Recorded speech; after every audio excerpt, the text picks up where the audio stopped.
Welcome to Business and Beyond, the podcast where business leaders and big ideas meet real-world challenges. I'm Julie Wheeler, President and CEO of the BBB serving Western Virginia. Each episode, we will bring you candid conversations, expert insights, and real-life stories to help you lead with purpose, build trust, and grow your business with confidence.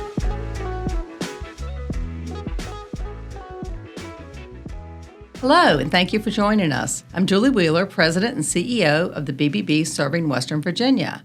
On this episode, we're exploring the fast-paced world of marketing and digital advertising and how businesses can leverage it to elevate their brands. Joining me today is James Wisler, President of Wisler Plumbing, Heating, Cooling, and Electric. James, thank you for being here. Of course. It's a mouthful. You've added all these businesses, so we got lots of stuff to talk about. I just like Whistler. Okay. Well, I actually did go look. I'm like, well, I wonder if I should just say Whistler, but it may help to let people know. It's a funny thing. I don't like that long name as well, but it does help people to understand what we do. Absolutely. So for those of you that know what we do, we just say Whistler. Yeah. Okay. Gotcha. Once you are working with them, they know just Whistler, and they kind of know everything you can do for them. So. Well, thank you for having me.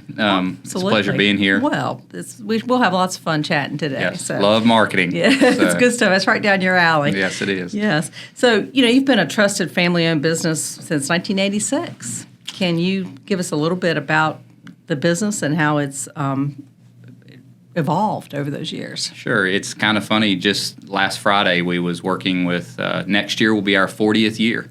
Congratulations. So we're working on some, celebration around that, and that was one of the questions that we was asking my dad just last Friday. Sure. Kind of how it got started and that kind of thing. So my dad, moved here from Pennsylvania, and he really come from a farming background. And he was there at the high school in Franklin County as a custodian. The high school at that point in time had a lot of boilers and, just lots of mechanicals and that kind of thing. So that's where he started. And from there, he went to Continental Homes, which was there in Boone's Mill in Franklin County. And they were a manufactured home. Prefab kind of stuff. That kind of thing. And he really found a niche in plumbing. And so, there was a lot of different trades, electrical, plumbing, HVAC, all of that. And so he worked there, but then they really niched him into plumbing.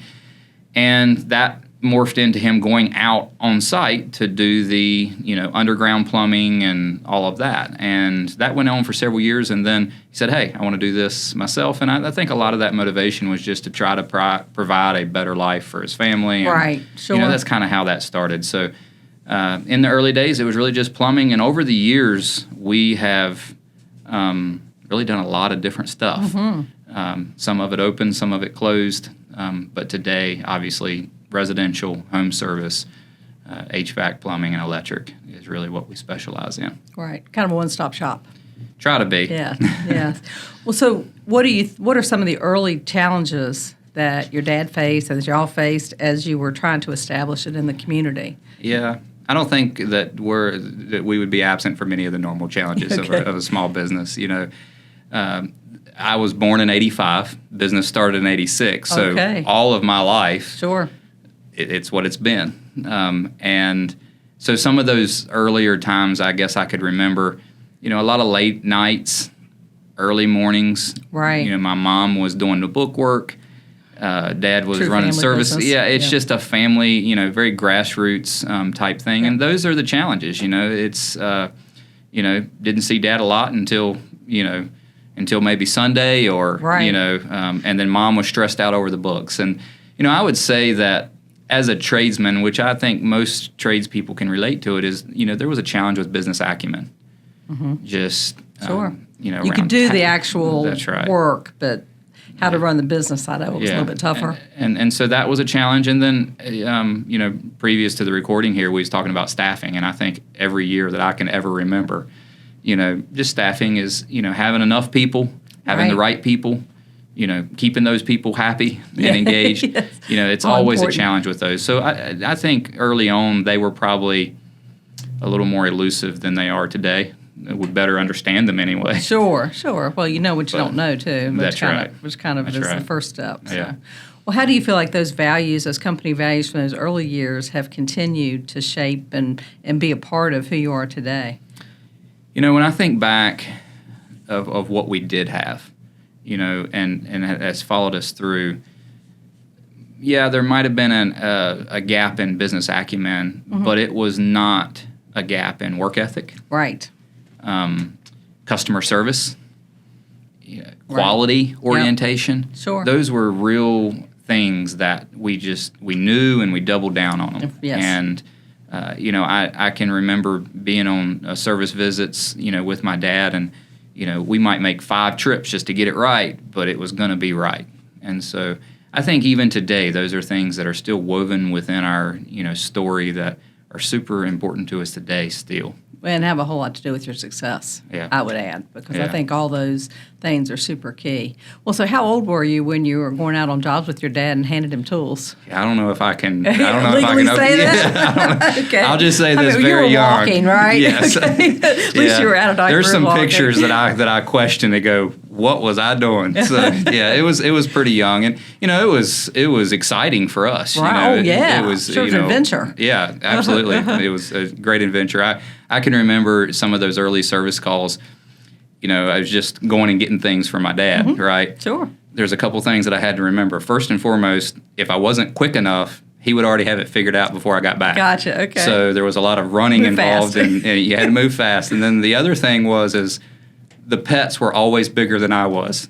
And so, you know, as a small kid, you know, somebody has a big dog. Yeah, it can be scary sometimes. So it was kind of always an interesting, you know, game that I could play of how I could get outside and get back in without the pet noticing me. So now running would get their attention. So you may have had to have a little bit of stealth there. Yeah, I picked up quite a few skills on that.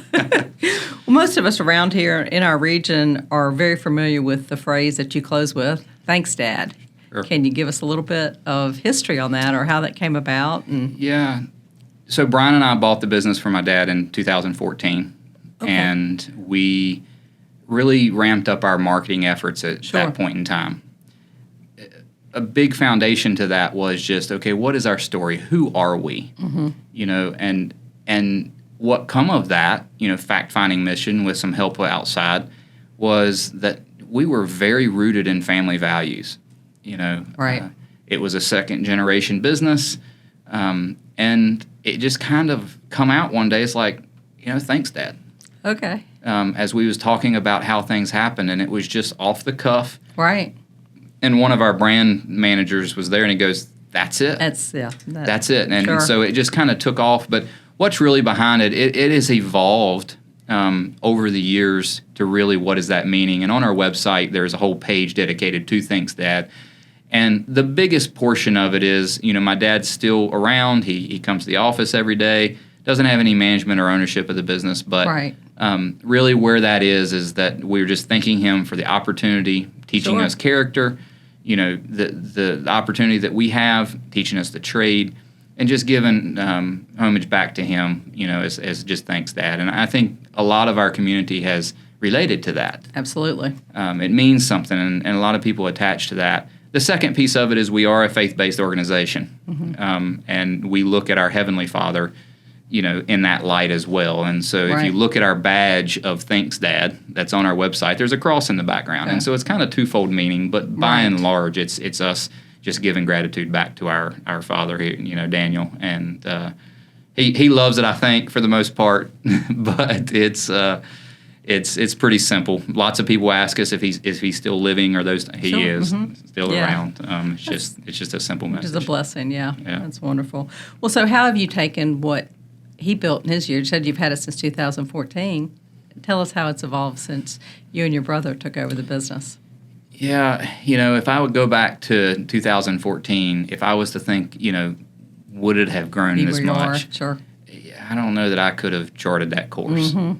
It's definitely something that I recognize that it was very much primed to take off for growth. Right. You know, whenever we acquired the business. it's been intentional. I mean, one of our pieces of our mission statement is, to grow. And so we're focused on that, and we like growth. But it's definitely grown. We was just plumbing at that point in time. Right. In 2000, we added HVAC, and in 2024, we added electric. So those are newer portions, not quite as developed as our plumbing side of our business, but right. Way more team members. Sure. And more services is kind of the two biggest things that we've evolved since then. They've gone that way, but you obviously had a very strong customer base from the years that your dad was in business. Have you been able to pull them into your other areas of business some? Or?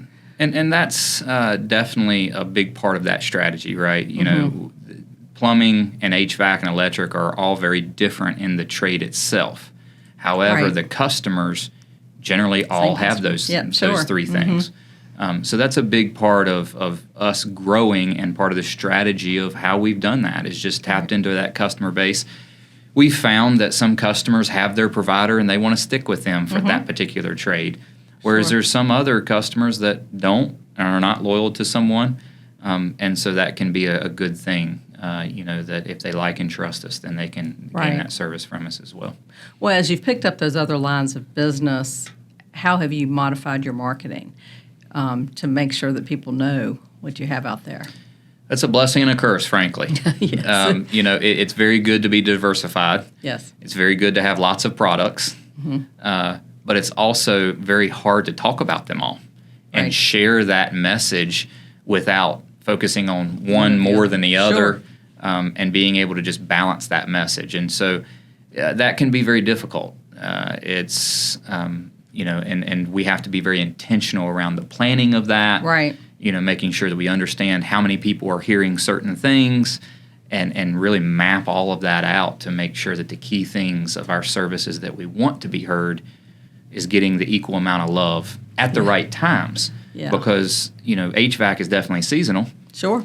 And so if you put a seasonal aspect into that messaging and those services, it can get pretty complex. The ad calendar and the campaign calendar can get very complex, and it's kind of tough to manage. Yeah, I can imagine. Well, who comes up with all these great marketing ideas? Because you put yourself out there a lot. So. Yeah, I think it's a combination. I like to think that I'm a creative person, and so I liked that part of it. I'm definitely drawn to marketing. I've said before that I thought I knew something about marketing until I actually met some folks that knew something about marketing. Sure. And so it's definitely, we've had several partners along the way. A lot of things we've done in-house. It's really just kind of been a labor of love of a whole, team of partners and team members, coming up with those things. We try to, a lot of the ideas, we just try to stay true to who we are. Yes. We don't look at what other people do. It's really about, just who are we? And we just try to share that with the world, and stay true to that. And so a lot of that is, if we think something's cool, we'll try it. We really don't look at another campaign, or what another, provider is doing to gauge what we do. If it fits, it fits. Yeah. And so you work some with outside firms, agencies to help you guide direct? Or? Yeah. So we have, since 2014, that's kind of what really kicked it off. We've had a brand manager. Okay. And they are a partner. We meet once a week, and we discuss things. They help us with some buying of media. They help us with some copywriting, Gotcha. And then also just being a filter to run things through. And so we've had that. It's changed hands as it's evolved, from one partner to another. Mm-hmm.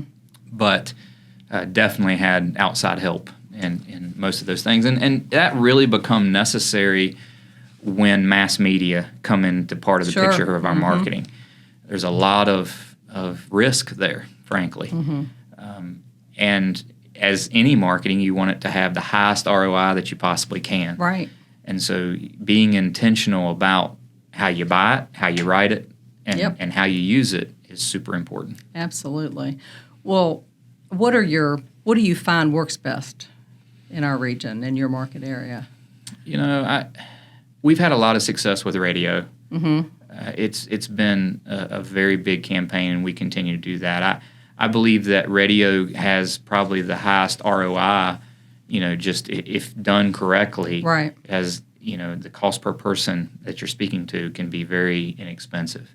Digital is obviously huge, and it always will be. Sure. That's where people find us. TV's been good for us because it's added a visual, A face. Yep. a visual aspect to our marketing. Sure. I really, that's a hard question for me to answer because all of them have a place. Yeah, all of them have together. a place. If it were because of the creative side of me, I like the TV probably. I don't love being on TV, but right. I like that creative and that kind of acting piece of it and some of that fun that we get to have with that. But the radio has been fun too. Well, how do you keep your message consistent across all the media? Because I have watched, and heard and, seen a lot of your different things that you do. How do you make sure that one isn't giving one vibe and another something different? It's hard. It really is. You have to be, there has to be ambassadors in place. There has to be someone that says, this is okay. And I really take that upon myself and have that ownership myself is if I see something or hear something that doesn't match the brand or the feel that I kind of just have in my gut, I have learned to have to speak up. Like, this doesn't fit. And it's not just me now. Others have gone, that's in left field. And that's easy to fall into that. Especially when you're working with when you're working with partners. Right. They have this great idea, and it may be a great idea, but it's not for you. If it's not for me, then you have to be careful with that. Right. I think that's been a job of the brand manager. One thing that I'll mention here is we're very focused on. Back in 2014, we created what was called a character diamond. Okay. And it really spoke to the character of our brand. What are the things and the aspects of our brand that are evident inside the walls? Right. That has morphed into something we call brand DNA. Sure. Which is kind of the same thing. Yep. And we try to always, one of those things would be down-home family values, real talk. That's a piece of our DNA. And you see that comes through our messaging. And we don't get too hung up on grammar. Right. We say some half words. Yeah. We write it that way very intentionally because that's who we are. And then we've also added brand codes, things like our jingle, our logo, me as the voice, our campaign style, the thanks dad. Those are all codes that we try really hard to get as many of them on each message as we possibly can. Okay. Something maybe to relate to, when you see the gecko, what do you think about it? Yep. That's a brand code. Sure, okay. And they would be absolutely foolish to move away from that because that's what they're recognized by. Right. And we try to focus on those codes and put them on every, obviously like the audible code, our jingle can do TV and radio, can't do it on direct mail, but we try to focus on those codes as well. Well, so obviously you have a lot of different commercials that run. How do you keep everything fresh? I mean, sounds like you have a huge calendar sitting there that you schedule. It's a rhythm. We try to do new radio spots every month. TV spots, we draw them out. Really what it is about frequency. We know with those spots how many people hear them, on TV and radio, and you don't want to wear out one of those things. And there is science behind some of that. Sure. So it's just a rhythm that we create because we know what the frequency of those things are, and then we create new content. And we try to have a good library of all of those services, right? Sure. It's almost impossible, especially with TV, just the sheer cost of it, to build a library on day one of all of your services. Yeah. So you kind of prioritize those things and then build that up and then go back to those things. Sure. Whenever the the season is in, or that's the product that you want to communicate about. Right. Now, on your digital, do you primarily make that branding versus particular services? Or No. So you've probably heard the sales funnel or the marketing sure. funnel. Yep, absolutely. You've got the top of the funnel, you got the mid funnel, you got the bottom of the funnel, and we think in that way as well. Okay. I don't think it's one or the other. There's been organizations that have grown and built themselves off of one area, like for instance, direct mail. Right. We prescribe to a more comprehensive approach to it. We're going to brand and digital and direct response, and we're going to do all of those things. So we start at the top of the funnel with branding. That's our TV and our radio. We fall to the mid funnel with the retargeting stuff, all the streaming and the data driven cool technology stuff. Sure. And then the bottom of the funnel is just simply when someone has a leaky pipe and they go, I'm going to go look for a plumber, or their heat goes out, or their light switch stops working. They pick up their phone and they do something, and there are many different things that they can do. Are we able to be found? Mm-hmm. Are we available? Which is my next question. We all do a lot of research before we make a call. It used to be we picked up the phone book. How do you make sure you're found? Is that all how you do your targeted advertising online? Frankly, I've found out here in the last few years how hard it frankly is. Mm-hmm. There's a lot out there. Right. And that space, lots of times the physical availability, which is what we call it, to when someone needs something, lots of times people don't actually remember our name until they see it again. Yes. And so they might go to a search and then they see our name and they go, oh, I heard their commercial, and they tie it all together then. Right. And so that consistency has to come through from the branding all the way to where they find us. Right. The other thing is that there's a lot of clutter out there, and it's a moving target. Yes. The digital space is very much a moving target. And it's hard to find partners that are consistent over a long period of time. Right. Websites change and domains change, and then AI is there and all this stuff, right? Yes. So how do we do that?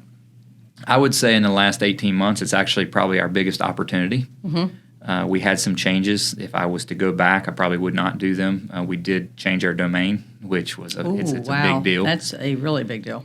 And then there was a website project and all that. I think the biggest thing is that you have to have oversight. You don't have to be an expert on it. Right. But you do have to know some key things, and you have to have diligence around it to ask the questions and not just assume it's in a good spot. Absolutely. You have to watch it and have oversight. Right. And that's the lesson that we've learned over the last 18 months that we are, definitely stepping up to the plate for now and trying to, really be better about that. Well, yeah, particularly the shift from SEO to AEO, answer engine optimization. Sounds like you're fully aware of that, the AI. Are you all doing things to particularly target in that area? Yeah, and that was one of the distractions for us in the last 18 months. Right. And I say a distraction. It was a distraction from the SEO, and we're kind of in this unique time frame right now to where it's coming fast. Mm-hmm. Absolutely, and it's changing fast. It's changing fast, but it's not the majority yet. Right. It's fastly getting. It's very fast getting there, but and so we really jumped on board with it 18 months ago and said, all right, well, let's get this figured out. And it kind of took a little bit of our focus away from just the traditional, search, if you will. Right. And it's still relative today. A lot of our business still comes from that. Absolutely. SEO isn't going away. No. It's just it's going to be kind of a marriage. Yeah, really. And SEM and all of that. Sure. It's kind of evolved. I think what we're doing specifically is focusing on it. You can't put your head in the sand. Right. It's here. It's here to stay, and it is going to change how consumers make purchases. Mm-hmm. That's as simple as I can roll it up in. Computers think different than humans. Oh, absolutely. And so as we used to think about SEO and how human behavior went, that's what we catered everything to. Right. Well, today We have to learn how to speak to machines, which is AI, and we have to give it what it wants. Right. The interesting thing that I find about it is that not many people really know. Oh, no. It's a moving goalpost. Absolutely. Everyone is trying to figure it out. These huge brands are trying to figure it out as well. Now, there's some that have more experience than others, but it's only a few years, right? Right. And so we know what we think we know. And, I think also trying to partner with someone, because it's impossible for one person to wrap their head around all of these things. So partnering with someone that's kind of helping you with that particular area.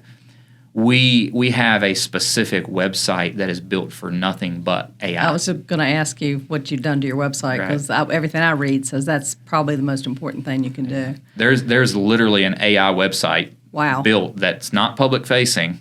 Wow, it's just out there for the engines to find. That's 100% out there for the engine to find, and how it's written, how it looks, totally different, completely different than the website. And so there's other things. About a year ago, our partner in that space said, what people are asking is, how can AI help business? Well, that's a great question, and a lot of people was asking that question. How can we streamline things? How can we get more efficient? How can we speed things up? Right. What wasn't being asked is, how are consumers going to use AI?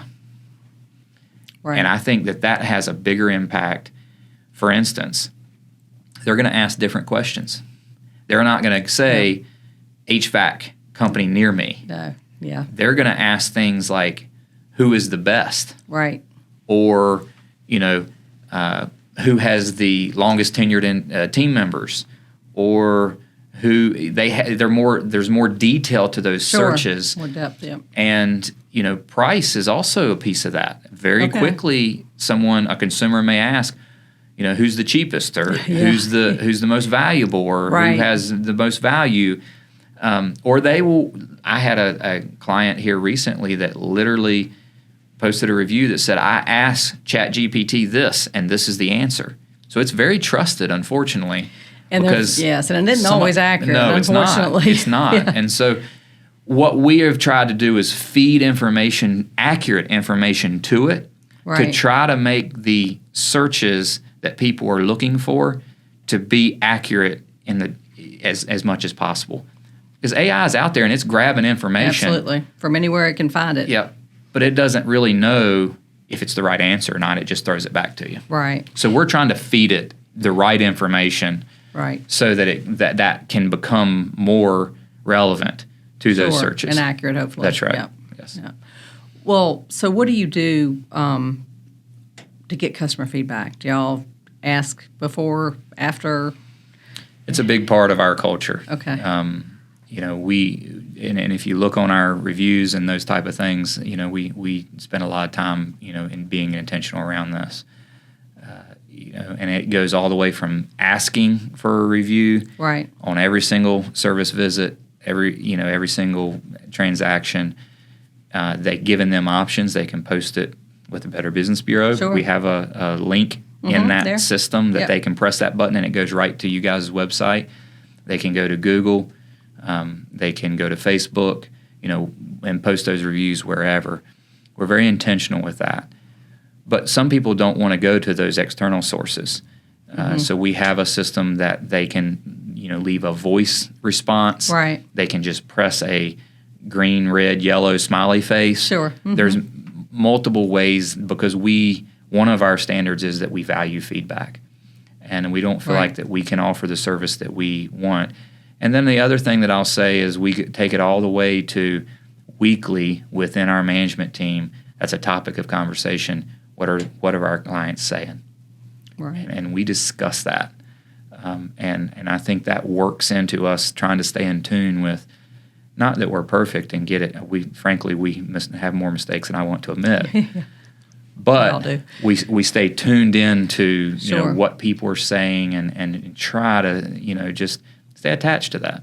Now, do you use that feedback to shape how you present yourself? I mean, do you make modifications, like if you hear that they love this about you, but you've never highlighted that on a commercial or whatever?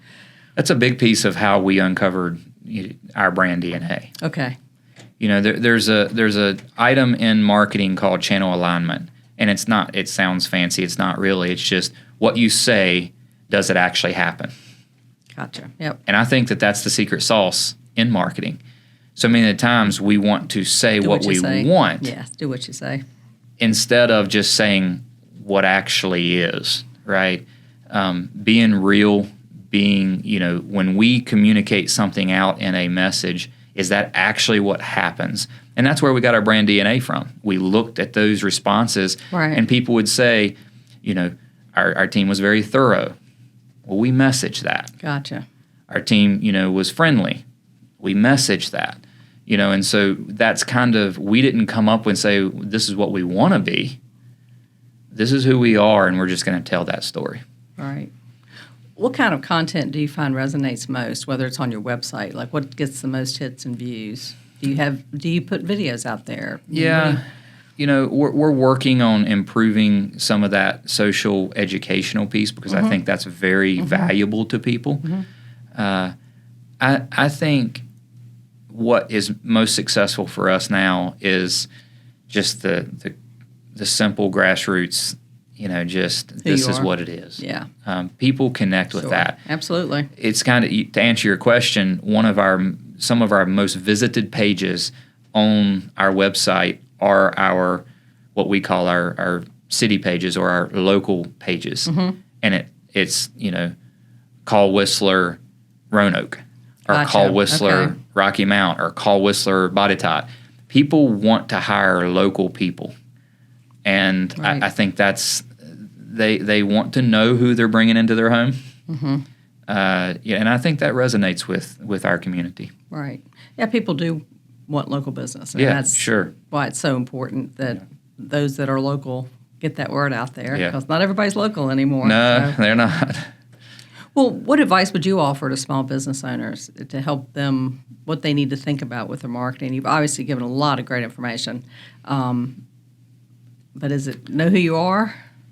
Yeah, if I think marketing is something that you have to. This is kind of a loaded question. There's several thoughts running through my mind. First and foremost, begin with the end in mind. Yep. If you're not interested in rapidly growing, then define what you are interested in. Right. Are you just wanting to communicate and build relationships with your current customer base? Right. Are you really looking to scale? And what do you want? What are you trying to achieve? What's your end goal? Yeah. And I think you have to start there. From there, if it's just being a sustainable, relationship-oriented business, then probably it's much simpler. Just communicate, put out some newsletters, and those type of things with your customer base, and kind of maintain that quality. If it's growing and scaling, I personally don't think you can do it without some sort of mass media. Yes, sure. And that particular arena is you have to have a lot of courage. Dipping your toe in it is not really effective. Right. You got to jump in head first. Yeah, you really have to jump in, and you need experts in that space to be able to do that well. Right. That was one of the mistakes that we made. We dipped our toe in it, and we were only talking to about 10% of the population that we served. Right. That's not mass media. Sure. And so you have to put the budget to it to make that go. The last thing that I'll say is that marketing is a very broad topic, and there's many different facets to it. You have social, you have the paid search, you have the SEO, you have branding, you have direct mail, you have print, you have all this stuff. Right. And a lot of the times I find organizations to really be pigeonholed into one or two. I don't think it matters about the size of the plan if you have comprehensive approach to it. Figure out what you want, and then try to spread that across several different things. One of the things that we've found is that our branding campaigns really make our SEO perform better. Right. They work hand in hand. Sure. And I think as I look at, picking partners to try to grow that competence in certain areas, I think would be, a thing that we've learned. I didn't know anything about mass media. Right. But I found someone who did, and they've helped us with that. Absolutely. But one of the things that I think that I would be proud of our campaigns is that we do take a comprehensive approach. Some we do better than others, but I think we've seen success because of that well-rounded approach, and all those things work together right. To equal that success. So I think that's what I would say is, one, don't just assume you need to be on TV and the radio. Right. Figure out what you want. Sure. And then plan it, but be comprehensive. Understand that, the left hand needs to know what the right hand's doing, and a one strategy or a one tactic approach to marketing, you're not getting the best return if you stick to that. Yeah. Well, obviously a lot's changing in this whole how you market. What do you think the biggest things that you're going to have to deal with in next year? I think the AI is probably the biggest thing on the threshold right now. Mm-hmm. And how consumer behavior approaches that. Changes because of it, yeah. Yeah. I don't think that like direct mail, for instance, if you look at Yellow Pages, I mean, that's kind of dead. Mm-hmm. But the interesting thing about direct mail is it can still be very effective. Mm-hmm. So some of these tried and true traditional approaches are still very successful. Right. So it doesn't mean that you have to jump ship and go run into AI and think that that's the thing that you have to throw all your resources in. But being careful that you're not spending money in a manner with digital that's not giving you return because of the influence of AI. Right. Is kind of how I would wrap that up. But I would say that's our change. And the interesting thing about AI is it's very transparent. There are no secrets. Yeah. All the information's out there. Right. And you're going to either give it information or someone else is. Yeah, absolutely. And so I said this earlier, I don't think you can put your head in the sand on AI. It's here, and it's moving very fast. Right. It's not going anywhere. Mm-hmm.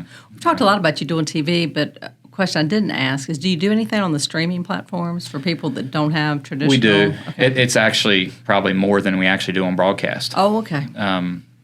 We buy direct on that. Mm-hmm. We call it OTT, over-the-top TV. Gotcha. And that's all part of because all the analytics is just amazing in that space. They know who's looking and who they are. They know a ton of information about the people that are seeing that. So part of that is the streaming, yes, but it's tied into all of our retargeting stuff. Gotcha. And that's that mid-funnel stuff. So when I mentioned that we had some opportunity around our SEO and some of that changes, we were very strong in that particular area, and that's one of the things that kind of come to our rescue a little bit. And that's another point I'll kind of to prop up, being comprehensive. If you only have one tactic and something happens with it, you're dead in the water. You're dead in the water. Mm-hmm. Whereas we found, because of that well-rounded, comprehensive approach, sometimes when something changes or maybe a poor decision was made, another area the strategy picks up and props that up. And that's what we found with the OTT and the streaming television, is that we're very thankful to have that over the past 12 months. Yeah, that has shifted a lot. Yeah. My experience with that would be careful about resellers. Oh, there's absolutely. a lot of resellers to streaming TV. Yes. Some of them don't know anything about it. Right. And so try to go as close to the source as you possibly can, and you'll find it to be much more resourceful and, frankly, more cost-effective. Yeah, sure. Yeah. Well, so what's next for Wisler, both from a business standpoint and a marketing standpoint? Don't give away any state secrets. Just Yeah, I think more of the same. Okay. We are still committed to grow. We're learning every day. Just trying to get better. Trying to stay true to who we are, no matter what our size or services that we offer. So that's the simple answer. More of the same. Yeah, okay. We continue. we hope to expand our footprint some more and just continue to grow. Well, and I would say probably the most important message I heard out of this, and we've had a lot of great information here, is stay true to who you are. Yeah. That absolutely for any business to do Authenticity is a very secret weapon. It's a dying not really. It's I don't know if it's a secret, but it's undervalued, I should say, from business owners and but it's so appreciated by potential customers. So. Yes, and I just be who you are, and it's a simple message, but know who you are, right? Right. And that's the first step. For us, I don't know back in 2013 before we went on that journey that we kind of knew we existed. Plumbing company. Yeah. But to really look into who are we. Right. And define that. Yeah, those values are so important. Yeah.